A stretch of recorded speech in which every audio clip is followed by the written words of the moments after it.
Good afternoon. Yes, it is afternoon now, everyone. Again, my name is Tara Smith.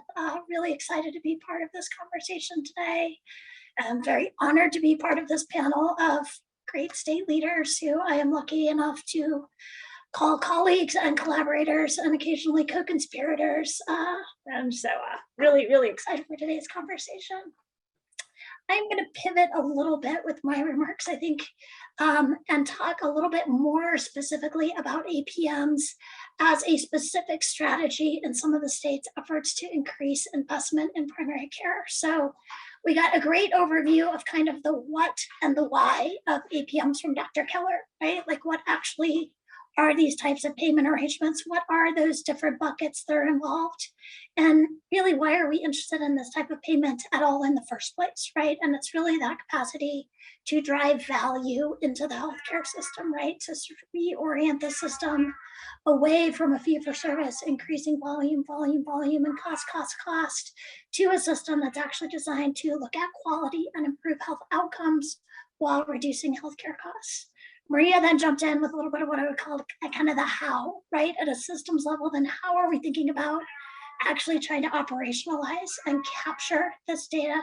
Sorry, my cat just woke up. That's not someone dying in the background. That's just my very bottled cat who is going to meow for a little bit and then he will fall back asleep.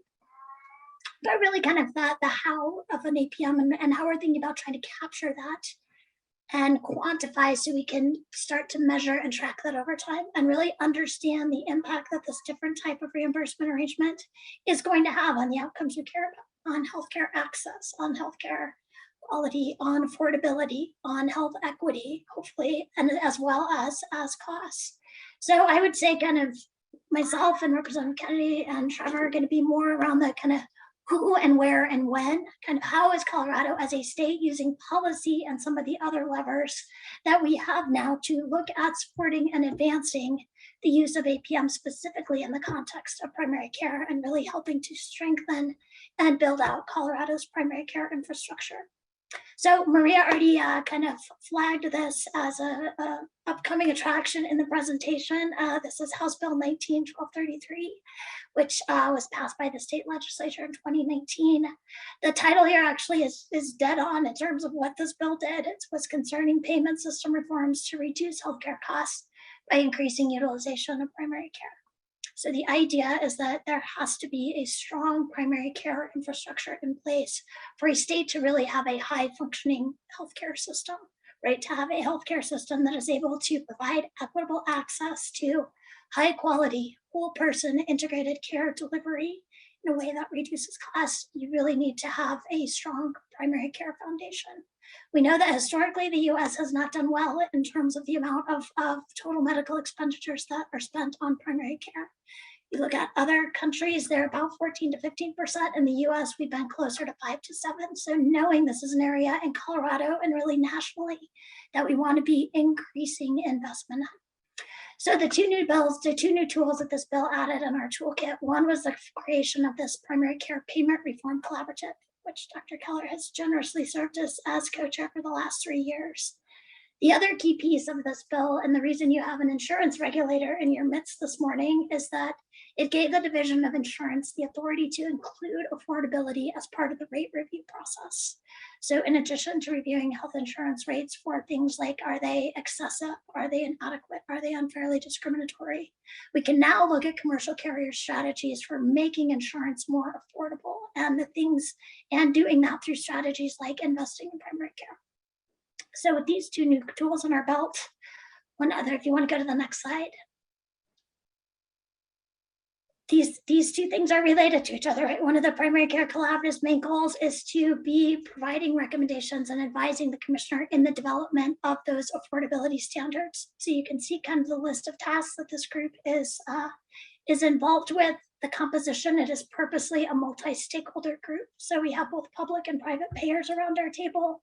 That includes commercial insurance carriers. That includes our partners at HCPF and Medicaid, our federal partners from CMS. We also have healthcare providers, so family physicians, primary care docs, also pediatricians have been an important part of this group's work to date.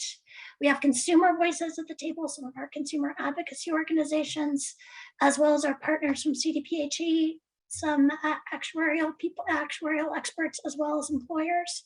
So intentionally a multi-stakeholder group to be discussing ways and making recommendations for how we're strengthening primary care.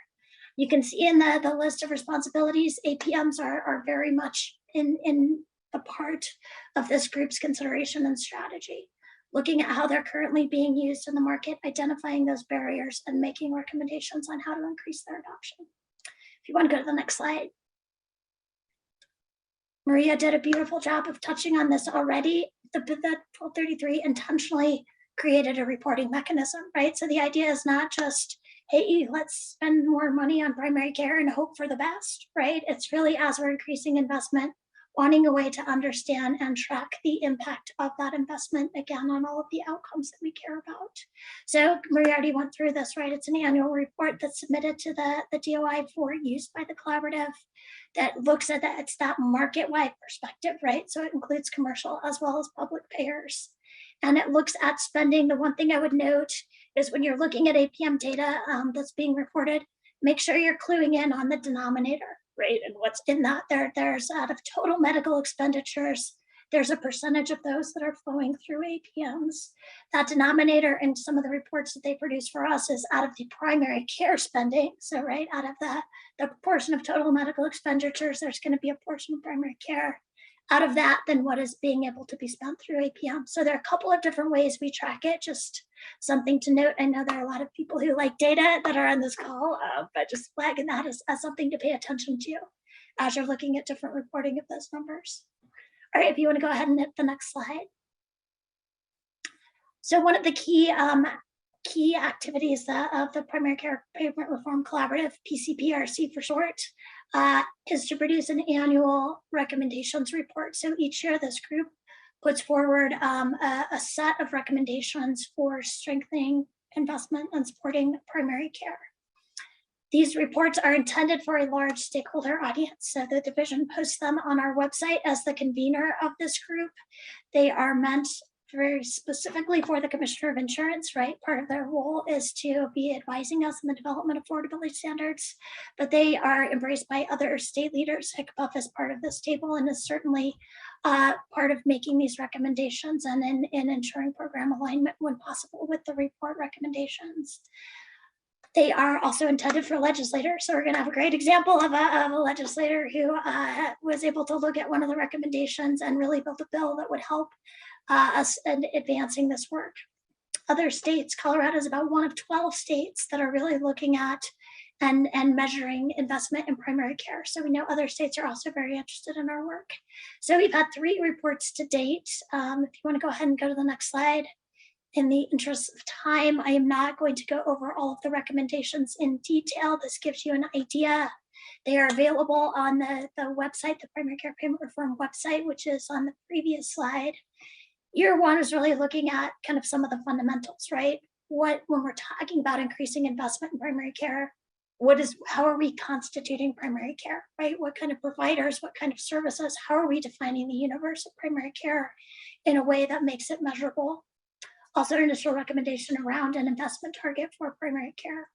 Kind of 2020 was really doing a deeper dive around APMs, recognizing the importance of multi-payer alignment. Also, equity has been a strong theme throughout the work. I would say, 2020, Maria, a year like no others, the Anna's word list to borrow from the Queen, right? Really wanting to foreground and start looking at equity intentionally, which you also see carrying into this year. Really looking at health equity and APMs and making sure these are built in a way that is very much intentionally looking at decreasing health disparities and is not having unintentional impacts on safety net providers or other underserved populations. So if you want to hit the next slide.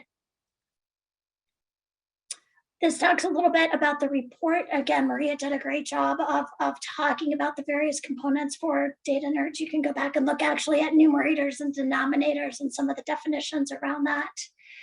If you want to go ahead and hit the next slide, I want to make sure that I'm giving enough time.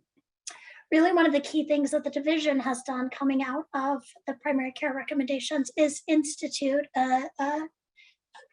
investment target in primary care in the state of Colorado. To actually take that step to have a target in place in the commercial market, that puts Colorado in a group of about 5. And so what we did through this regulation, which was promulgated early in 2021, was to create a 1 percentage point investment target. So of a carrier's total medical expenditures, they need to be increasing the portion of that amount, which is allocated to primary care, by 1 percentage point in 2022 and 2023. This is an initial target that is now in regulation. We know that this is an area that's underfunded, but the collaborative in making this recommendation and the division in implementing it wanted to be able to start looking at and seeing what that 1% increase, the impact that was having, and how that might inform future targets. Within this regulation, the division had also considered moving forward with a target for APM expenditures in the commercial market, but the commissioner very intentionally kind of put a pause on that. What you see in the regulation is kind of a target, and we ask carriers to report around it. But we really wanted to talk about multi-payer alignment and make sure what we were doing in the commercial market aligned with what was happening elsewhere. And with that, Representative Kennedy, I'm going to go ahead and skip the rest of my deck and kick it over to you, because I think that is where we picked up on a conversation earlier this year.